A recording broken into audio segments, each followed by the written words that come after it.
My name is FANTA Av, and I'm the Vice President of Campus Life and Inclusive Excellence at American University in Washington, D.C. And good morning from Washington, D.C., where we have a little bit of snow, but it's a beautiful day. And it is absolutely a joy to be with you this morning.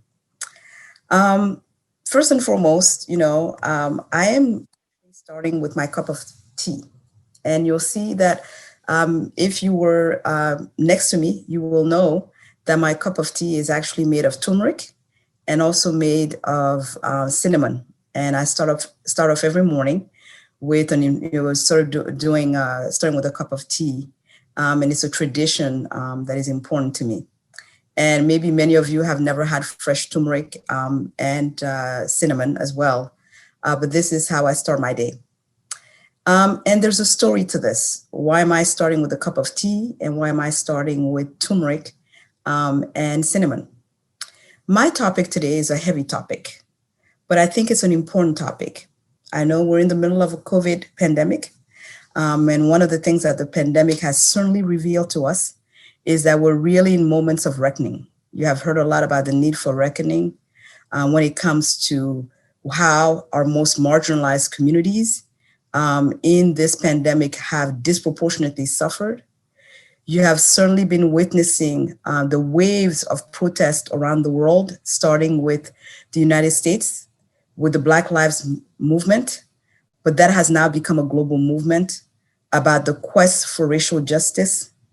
And then you've also followed just most recently, the discussions about vaccinations and who has access to vaccinations and everything.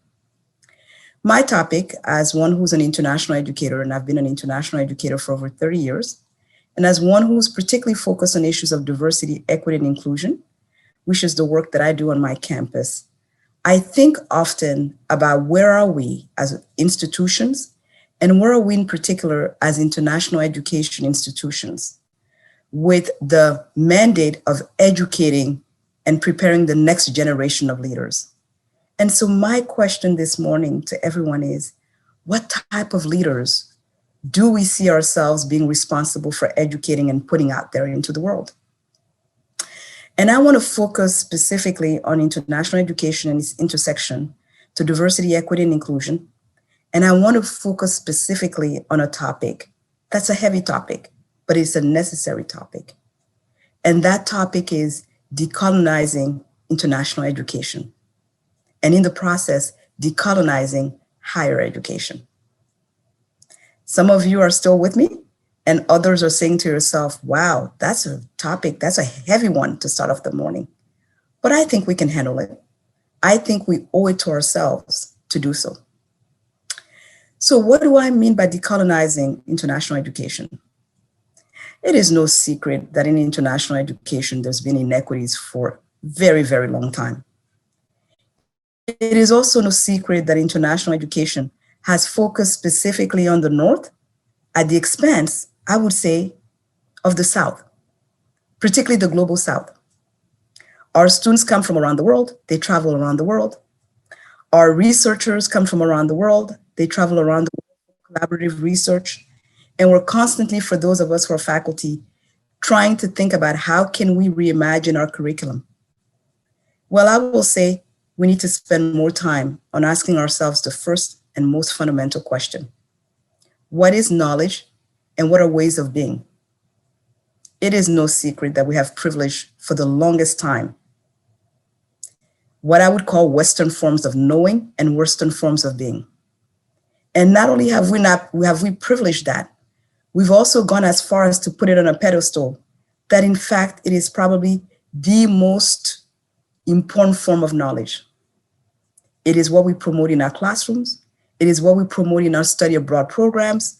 When we look at the number of our students who are attracted to go and study in Europe as opposed to the global South, that in of itself tells us where we are, and it tells us the imbalance that exists between the global North and the global South. And my invitation to each and every one of you this morning is, we must unpack that, and we must ask ourselves, what is the work that we have to do and the work that we're called to do? And we must be brave and we must be courageous to have the difficult conversations. But conversations are not enough. we must also act. So where do we start? First, we need to ask ourselves, what types of knowledge and being do we want to privilege as we move forward? My cup of tea is an analogy for that. Because you see, turmeric is known to have incredible health properties, and it has been used for centuries in many, many cultures around the world. And now we find in our supermarkets, in places like Washington, fresh turmeric. That also tells me the power of mobility and the power of hybridity of cultures.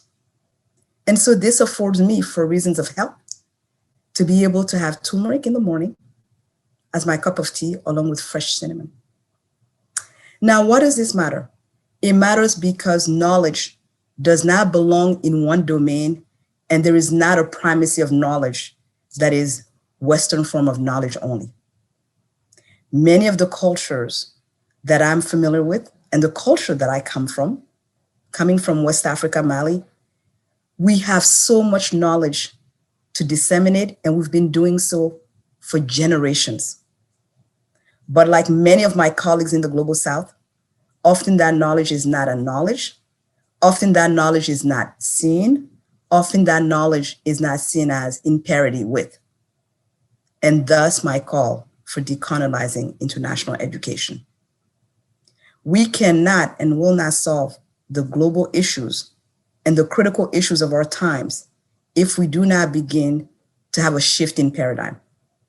And that shift of paradigm needs to start now. If the pandemic has taught us anything, is that this is a global issue, and the solutions cannot be in the North. They cannot be solely in the South. It must be everywhere. And we must first start by asking ourselves, there are multiple ways of knowing, and there are multiple ways of being. And we must privilege all, and not just a few at the expense of others. Now, many of you will be asking yourself the question, okay, but where do we start? Great question. Where do we start?